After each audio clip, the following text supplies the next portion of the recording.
할렐루야. 하나님께서 우리 함께 하십니다. 적은 무리의 기도를 들으셔서 큰일을 행하시는 분인 줄 믿습니다. 오늘은 주님의 영광을 위한 교회라는 제목으로 요한복음 12장 23절에서 28절까지 말씀을 함께 읽겠습니다. 요한복음 12장 23절에서 28절까지 말씀입니다. 함께 읽겠습니다. 예수께서 대답하여 이르시되 인자가 영광을 얻을 때가 왔도다. 내가 진실로 진실로 너희에게 이르노니 한 알의 밀이 땅에 떨어져 죽지 아니하면 한 알 그대로 있고 죽으면 많은 열매를 맺느니라.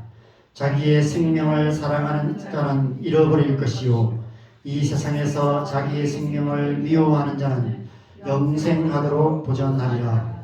사람이 나를 섬기려면 나를 따르라. 나 있는 곳에 나를 섬기는 자도 거기 있으리니 사람이 나를 섬기면 내 아버지께서 그를 귀히 여기시리라. 지금 내 마음이 괴로우니 무슨 말을 하리요. 아버지여 나를 구원하여 이 때를 면하게 하여 주옵소서. 그러나 내가 이를 위하여 이 때에 왔나이다.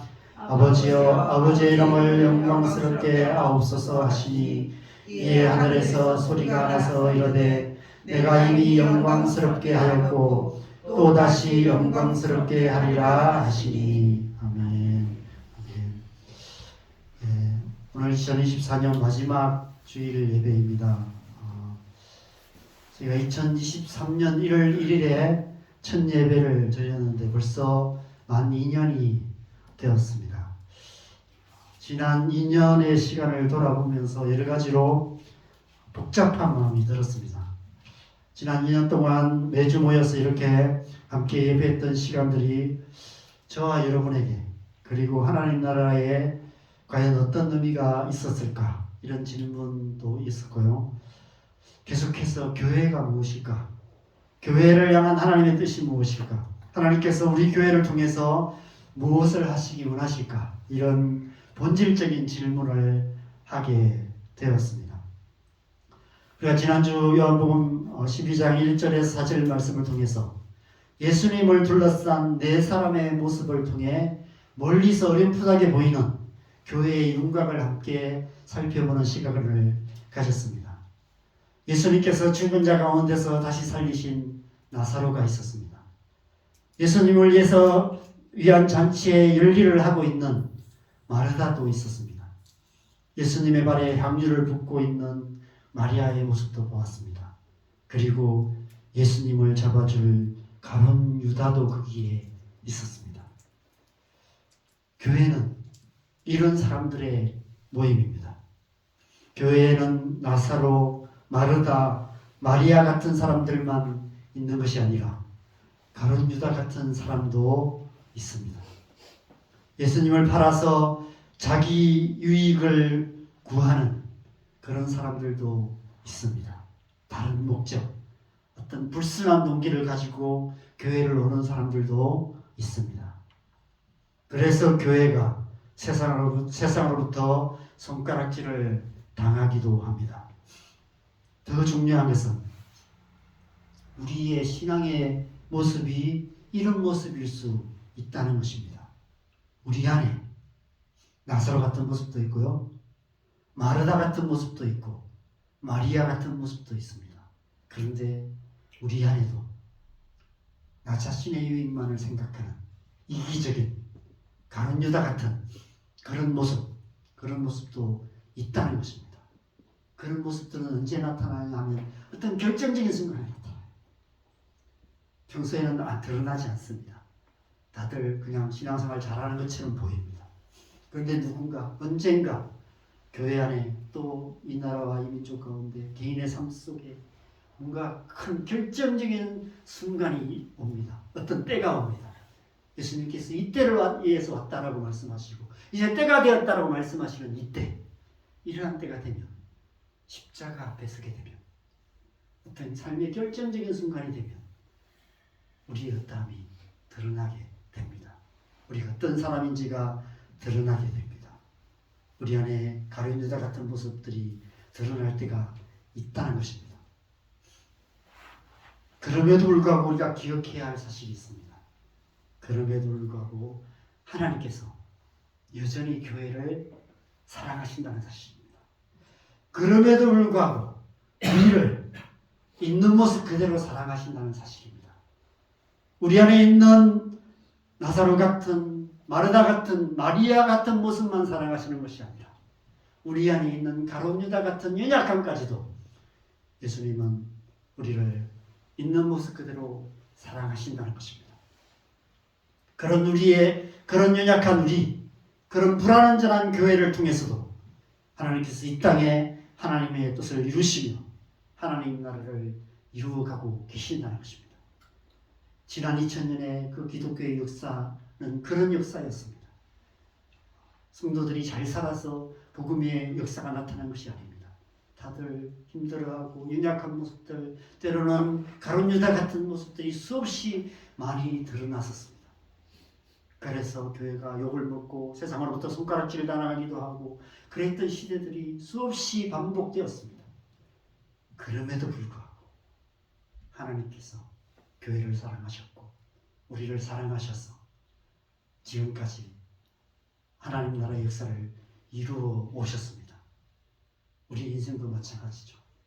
여러분, 저와 여러분이 지금 이 자리에 있게 된 것 돌아보면 수없이 많은 연약함들이 있었습니다.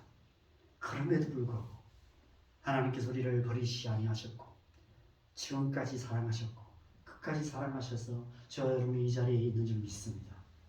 그 사랑이 우리를 인도하고 계시고 우리가 찬양했던 것처럼 마지막에 주님 앞에 설 그때, 주님 다시 비올 그때까지 우리를 인도하셔서 우리를 향한 하나님의 선하신 뜻을 이루어 주실 줄 믿습니다. 왜 하나님께서 우리를 사랑하실까요? 왜 그럼에도 불구하고 교회를 사랑하실까요? 그 중심에 예수님께서 계시기 때문입니다. 예수님께서 우리의 중심이 되시고 예수님께서 교회의 중심이 되시기 때문에 하나님께서 우리를 사랑하시고 하나님께서 교회를 사랑하시는 것입니다. 예수님께서는 나사로와 마르다와 마리아 같은 사람들만 아니라 가룟 유다 같은 우리의 모습까지도 교회라는 넓은 품 안에 품으셔서 교회를 만드시고 교회를 세우시고 교회를 통해서 이 땅에 하나님 나라를 이루어 가십니다. 그래서 누구든지라고 말씀하시는 거예요. 누구든지 예수님을 믿기만 하면 교회 안에 들어와서 예수님의 품 안에 거할 수 있게 되는 것입니다. 저런 사람이 왜 교회에 왔지라고 생각되는 그 사람까지도 예수님께서 사랑의 품으로 품으시는 것입니다. 여러분, 예수님이 오셨을 때 신약 성경에 나타난 사복음서에 기록되어 있는 예수님을 따랐던 사람들을 생각해 보십시오. 가난한 자들, 병든 자들, 세리와 창기들, 그 당시 사회에서 죄인이라고 말하는 사람들, 예수님 왜 저런 사람하고 가까이 있지라고 비난했던 그런 사람들이었습니다. 그런 사람들이 대부분이었습니다. 예수님께서 그런 사람들을 품으셨어요. 교회는 예수님의 넓은 사랑의 품과도 같습니다. 저와 여러분 예수님의 사랑의 품 안에 안겨있는 하나님의 자녀들입니다. 예수님께서 저와 여러분을 그 사랑의 품에 안고 계시는 줄 믿습니다. 우리 자원동교회가 그런 교회 되기를 소망합니다. 우리가 매주 함께 모여 예배하는 이 시간, 누구든지 예수님의 사랑의 품 안에서 참된 안식을 얻는 그런 시간, 그런 복된 시간 되기를 소망합니다. 여러분, 그렇다면 교회를 향한 하나님의 뜻은 무엇일까요? 교회가 예수님의 사랑의 품이라면 교회를 통해서 하나님께서 무엇을 하기를 원하실까요? 우리 교회를 통해서 하나님께서 원하시는 것, 우리는 어떻게 하나님의 뜻을 이 땅에 이루어가는 교회다운 교회가 될 수 있을까요? 오늘 본문 23절에 보면 이렇게 말씀하십니다. 같이 읽겠습니다. 시작. 예수께서 대답하여 이르시되 인자가 영광을 얻을 때가 왔도다. 인자가 영광을 얻을 때가 왔도다 라고 말씀하십니다. 때가 되었다 라고 말씀하세요. 예수님을 이 땅에 보내신 하나님의 뜻을 이루실 때가 되었다 라는 것입니다. 그런데 이 말씀 앞에 본문을 보면 예수님께서 나귀 새끼를 타시고 예루살렘 성에 입성하신 후에 그 유월절 명절을 지키기 위해서 많은 사람들이 예루살렘에 모여들었는데 그 가운데 헬라인 몇 사람이 있었다고 얘기합니다. 그 헬라인 몇 사람이 예수님을 만나기 원한다는 소식을, 그런 요청을 빌립과 안드레를 통해서 예수님이 듣게 됩니다. 그 소식을 듣고 그 요청을 들으시자마자 예수님께서 이 말씀을 하세요. 인자가 영광을 얻을 때가 왔도다. 이제 때가 되었다 라고 말씀하십니다.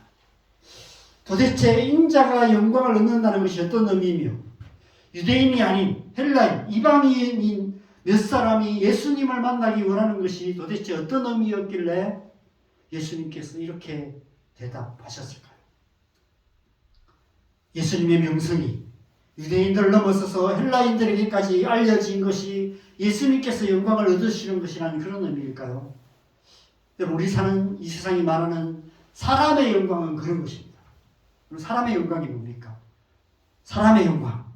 사람의 영광이라는 것은 뭔가 우리가 탁월한 능력을 발휘해서 이 세상 많은 사람들에게 우리의 이름이 알려지는 것, 그래서 유명한 사람이 되는 것, 그것이 이 세상이 말하는 사람의 영광입니다. 남들이 하지 못하는 특별한 일을 해서 사람들의 주목을 받고 사람들의 찬사를 받는 것, 그것이 사람들로부터 얻는 사람의 영광입니다. 이 세상은 사람의 영광을 구하는 세상입니다. 이 세상 사람들이 사람들을 두려워하는 이유가 그 때문이에요. 사람들에게 잘못 보일까봐, 사람들에게 따돌림 당할까봐, 뭔가 사람들에게 좋은 인상 보이고 사람들의 인기를 얻고 사람들의 영광을 구하는 그런 삶을 살 수밖에 없습니다. 오늘 본문 이후 42절 43절에 보면 이렇게 말씀합니다. 같이 읽겠습니다. 시작. 그러나 관리 중에도 그를 믿는 자가 많되 바리새인들 때문에 드러나게 말하지 못하니 이는 출교를 당할까 두려워함이라. 그들은 사람의 영광을 하나님의 영광보다 더 사랑하였다. 관리들 중에서도 예수님을 믿는 자가 많았다고 말합니다. 그런데 바리새인들 때문에 그 사실을 드러내지 못했다고 얘기해요. 왜냐하면 출교당할까봐. 여러분, 출교라는 것은 완전히 그 당시 사회에서 매장당하는 것을 말합니다. 쫓겨나는 거예요. 집에서도 쫓겨나고요. 그 사회에서 쫓겨나고요. 그러면 관리들이 예수님을 믿어서 출교를 당하면 관직에서도 쫓겨나게 되는 거예요. 당연히 두려워할 수밖에 없었을 것입니다. 아마 저도 그 자리에 있었다면, 저도 만약에 그 관리 중에 하나였다면 저는 어땠을까? 이런 생각을 해봐요. 쉽지 않았을 것 같아요. 그런데 43절에서 그런 자들에게 아주 냉정하게 말씀하세요. 그들은 사람의 영광을 하나님의 영광보다 더 사랑하였더라. 우리는 이해가 되죠. 우리는 그럴만하다. 정말 그럴 수밖에 없었겠다. 나라 해도 그랬겠다. 이렇게 생각합니다. 그러나 여러분, 당시 사회에서는 그렇지 않았어요. 그럼 당시 사회에 예수님을 믿는다는 것은 뭐죠? 예수님을 믿고 예수님을 따랐던 모든 사람들은 출교를 각오했다 하면서 예수님을 따랐다는 것입니다. 그 사회에서 쫓겨날 것을 각오하고 예수님을 믿었다는 거예요. 저 옛날에 우리 선교단체 사역할 때 이집트에 단기 선교를 갔었습니다. 우리 학생들을 데리고 이집트에 단기 선교를 가서 이렇게 이집트에 단기 선교하다가 어느 선교사님 댁을 갔는데 거기에 쿠웨이트에서 온 자매를 만났어요. 10몇 살밖에 안 된 자매였습니다. 근데 이 자매가 이집트에 여행을 왔다가 선교사님을 통해서 예수님을 만났어요. 예수님을 믿게 되었어요. 그런데 그 소식이 쿠웨이트에 있는 가족들에게 전해졌습니다.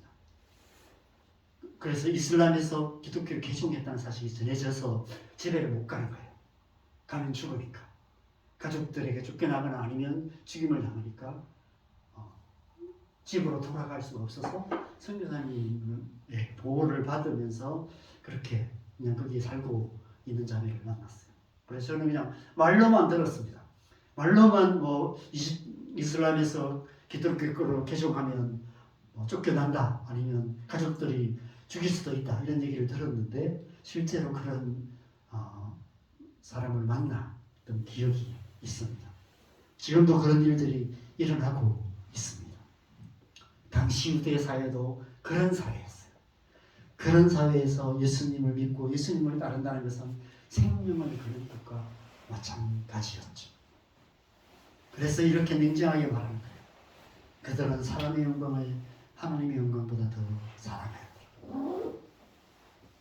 우리 사는 이 세상이 이런 세상입니다. 사람의 영광을 하나님의 영광보다 더 사랑하는 세상입니다.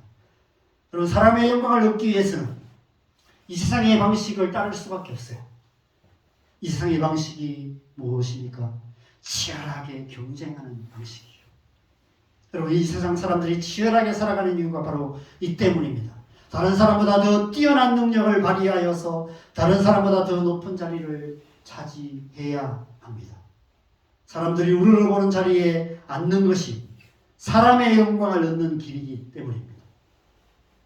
그래서 이 세상은 점점 더 치열한 생존 경쟁의 세상이 될 수밖에 없는 것입니다. 요즘 다시 세계적으로 인기몰이하고 있는 넷플릭스 신작 오징어 게임 시즌2가 나왔다고 합니다. 그 오징어 게임처럼 우리 사는 이 세상은 내가 살기 위해서 다른 사람을 죽여야만 하는 그런 치열한 생존 경쟁의 세상이 되고 있습니다. 그것은 예수님의 방식과 다른 이 세상이 움직여가는 방식이죠. 세상의 방식입니다. 여러분, 예수님을 따랐던 제자들은 달랐을까요? 그들 역시 마찬가지였을 것입니다. 그들 안에도 여전히 예수님의 방식을 아는 지식이 없었습니다. 그들에게 익숙한 방식은 세상의 방식이었어요. 예수님께서 지금 말씀하시는 인자가 영광을 얻을 때가 되었다라는 것이 무슨 의미인지 제자들은 그때까지 몰랐던 것 같습니다. 인자가 영광을 얻으시는 방식, 예수님의 방식이 무엇을 말씀하신지 알지 못했습니다. 그들 역시도 사람의 영광을 하나님의 영광보다 더 사랑하는 자들이었습니다. 그래서 제자들까지도 십자가 앞에서 다 도망치고 베드로는 예수님을 모른다고 3번이나 부인하고 말았던 것이죠. 그래서 예수님께서 세상의 방식이 아닌 예수님의 방식이 무엇인지를 말씀하세요. 24절 25절입니다. 내가 진실로 진실로 너희에게 이르노니 한 알의 밀이 땅에 떨어져 죽지 아니하면 한 알 그대로 있고 죽으면 많은 열매를 맺으리라. 여러분, 예수님께서는 지금 세상의 방식과는 다른 예수님의 방식에 대해서 말씀하고 계시는 거예요. 하늘의 밀알처럼 땅에 떨어져 죽으심으로 많은 열매를 맺는 것을 통해서 인자가 영광을 얻게 될 것이다 라고 말씀하시는 거예요. 그 십자가의 죽으심으로 우리에게 영생을 주시는 것에 대해서 말씀하시는 것입니다. 그것이 인자가 영광을 얻는 방식이다라고 말씀하고 계시는 것입니다. 제자들이 이 말씀의 의미를 제대로 이해하게 된 것은 분명 예수님께서 십자가에 죽으시고 부활 승천하신 후에 오순절 성령 세례가 임한 후에나 예수님이 그때 하신 말씀이 이런 의미였구나 하는 것을 깨닫게 된 것이죠. 그래서 사도 요한이 이 말씀을 이렇게 의미 있게 기록한 것입니다. 이 말씀을 들을 때 도대체 이 말씀이 무슨 말씀인지를 도무지 알 수 없었기 때문에 계속해서 의문으로 남았던 것입니다. 그러다가 나중에 예수님이 죽으시고 부활 승천하시고 성령으로 세례를 받고 나서 그때 말씀이 이런 말씀이었구나, 이 말씀을 의미하는 것이구나 하는 것을 알게 된 것입니다.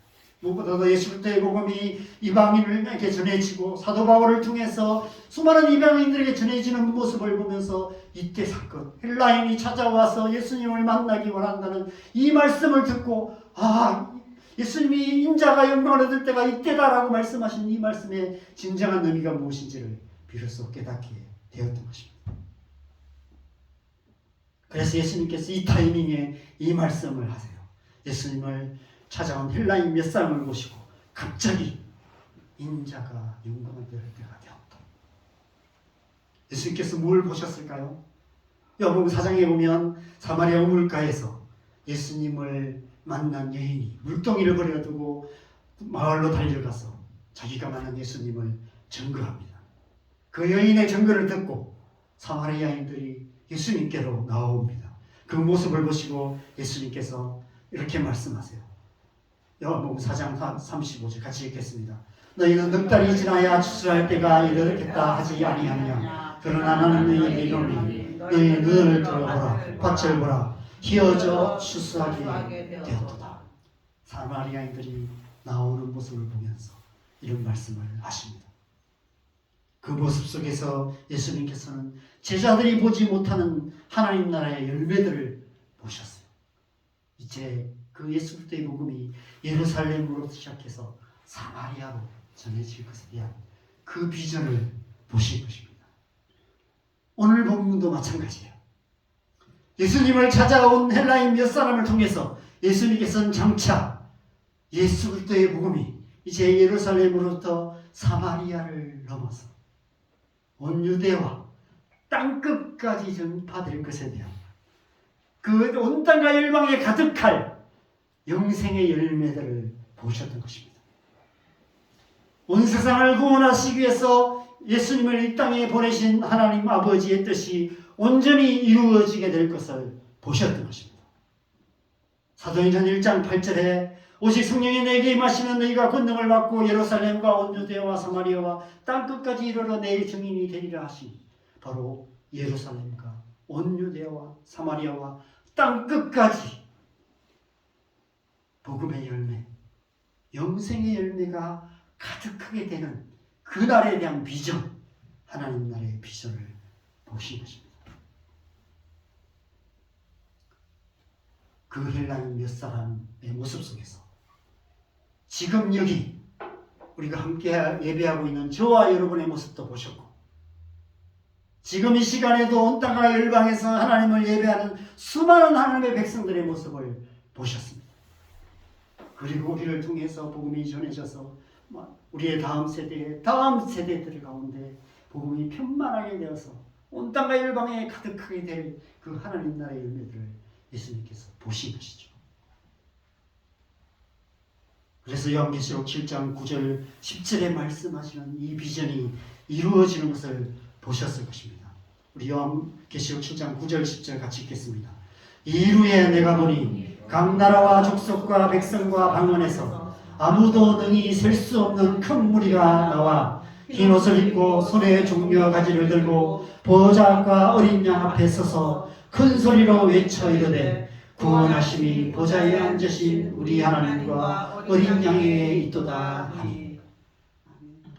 이 말씀 바로 앞에 14만 4천에 대한 얘기가 있어요. 그러면서 14만 4천이 어떤 의미인지를 말씀하세요.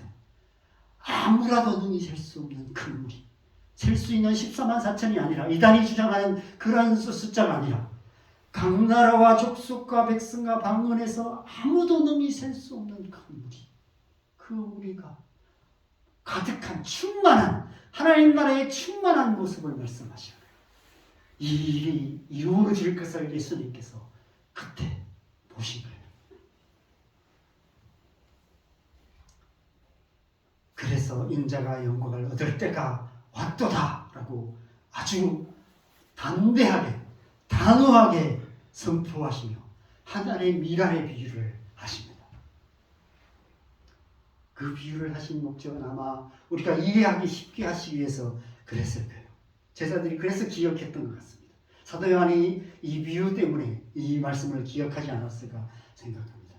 예수 그리스도의 십자가를 통해서 이 땅에 세워질 교회와 교회를 통해서 이 땅에 이루어질 하나님 나라의 비전을 예수님께서 보셨던 거예요. 여러분, 교회는 하나님의 미랄로 땅에 떨어져 죽으신 예수님으로 말미암아 맺어진 열매들입니다. 교회는 이삭과 같아요. 하늘의 씨가 부러져서 이렇게 열매가 맺었는데, 여러분 밀이삭, 그죠? 나라 이삭을 보면 그 한 이삭 가운데 많은 열매들이 이렇게 주렁주렁 달려 있잖아요. 그죠? 그런 것과 같습니다. 그것은 그 교회를 향한 하나님의 뜻이 무엇인지를 말해 주는 것이기도 합니다. 여러분, 하나님의 밀이 떨어져서 열매를 맺습니다. 그럼 그 열매는 뭐가 되나요? 미래의 열매는 뭡니까? 하나님의 미래의 열매는 하나님의 미랄입니다. 그렇죠? 저와 여러분이 바로 예수님으로 말미암는 맺어진 하나님의 미랄이라는 것입니다. 미랄의 열매가 미랄이라는 사실은 무엇을 의미할까요? 오늘 본문 26절에 보면 사람이 나를 섬기려면 나를 따르라 말씀하십니다. 나를 따르라는 것은 예수님께서 하나를 내 미랄로 땅에 떨어져 죽어 많은 열매를 맺으신 것처럼 우리 또한 하나의 미랄로 땅에 떨어져 죽어 많은 열매를 맺어야 한다는 것입니다. 미랄의 열매가 미랄이라는 것은 예수님께서 하나의 미랄로 땅에 떨어져 죽으신 것처럼 우리 또한 하나의 미랄로 땅에 떨어져 죽어서 열매 맺는 사람들이 되어야 한다는 것을 말씀하고 계시는 것입니다. 그것이 우리를 향한 하나님의 뜻이며 그것이 교회를 향한 하나님의 뜻이다라고 말씀하고 계시는 거예요. 그것이 사람의 영광이 아닌 하나님의 영광을 위한 예수님의 방식이라고 말씀하고 계시는 것입니다. 그래서 오늘 본문 마지막 28절에 이렇게 말씀합니다. 같이 읽겠습니다. 아버지여 아버지의 이름을 영광스럽게 하옵소서 하시니 이 하늘에서 소리가 나서 이르되 내가 이미 영광스럽게 하였고 또다시 영광스럽게 하리라 하시니 예수님께서 아버지의 이름을 영광스럽게 하시기 위해서 기꺼이 하늘의 미랄이 되신 것처럼 교회 또한 이 땅에 하나님의 미랄이 되어야 하며 우리 또한 마찬가지입니다. 하나님께서 또다시 영광스럽게 하리라 말씀하신 의미가 그것이 아닐까 싶습니다. 예수님을 통해서 영광스럽게 하신 하나님께서 이제 예수님을 통해서 맺어진 또 다른 열매인 또 다른 미랄인 저와 여러분 교회를 통해서 또다시 영광스럽게 하리라라고 약속하고 계시는 것입니다. 여러분 그리스도인의 삶은 하나님을 위해서 크고 대단한 일을 하는 삶이 아닙니다. 교회는 이 세상에서 뭔가 크고 대단한 일을 하는 모임이 아닙니다. 그리스도인의 삶은 아주 단순합니다. 교회의 사명은 아주 단순합니다. 하늘의 미랄로 땅에 떨어져 죽는 것입니다. 농부가 하늘의 미랄을 땅에 뿌리면 그 미랄은 거기에서 꼼짝 않고 있다가 때가 되면 뿌리를 내리고 싹을 틔워서 열매를 맺습니다. 그리스도인의 삶 또한 마찬가지고요. 교회 역시 마찬가지입니다. 하나님께서 부르신 그곳에서 하나님께서 심으신 그 자리에서 하나님께서 우리를 살게 하신 그 삶의 자리에서 땅에 떨어져 죽는 삶 거기에서 뿌리 내리고 싹을 틔우고 자라서 열매 맺는 삶을 살아야 하는 것입니다. 그래서 25절에 이렇게 말씀하십니다. 같이 읽겠습니다. 자기의 생명을 사랑하는 자는 잃어버릴 것이요 이 세상에서 자기의 생명을 미워하는 자는 영생하도록 보존하리라. 여러분 왜 자기 생명을 미워하라 말씀하실까요? 그리스도인은 자기 생명으로 사는 자가 아니라 예수님께서 우리에게 주신 새 생명으로 사는 자이기 때문입니다. 그래서 우리는 하나님의 미랄처럼 땅에 떨어져 죽는 삶을 살아야 합니다. 우리의 옛 생명이 땅에 떨어져 죽을 때 우리는 새 생명으로 다시 태어나게 되고 그 새 생명이 우리 안에 자라서 열매 맺게 되는 것입니다. 우리를 부르신 부르심의 자리에서 우리의 생명까지도 기꺼이 내어주는 삶을 살아야 하는 것입니다. 2025년 새해가 저와 여러분에게 그런 한 해 되시기를 바랍니다. 그래서 우리의 삶을 통해서 풍성한 열매가 맺는 그런 삶이 되기를 바랍니다. 우리 자한동교회가 이 땅에 하나님의 미랄이 되어서 많은 열매를 맺는 그런 교회 되기를 주님의 이름으로 간절히 축원합니다. 네, 우리 함께 우리 찬양하겠습니다. 우리 찬송가 436장 함께 찬양하시고 함께 기도하는 시간 갖겠습니다.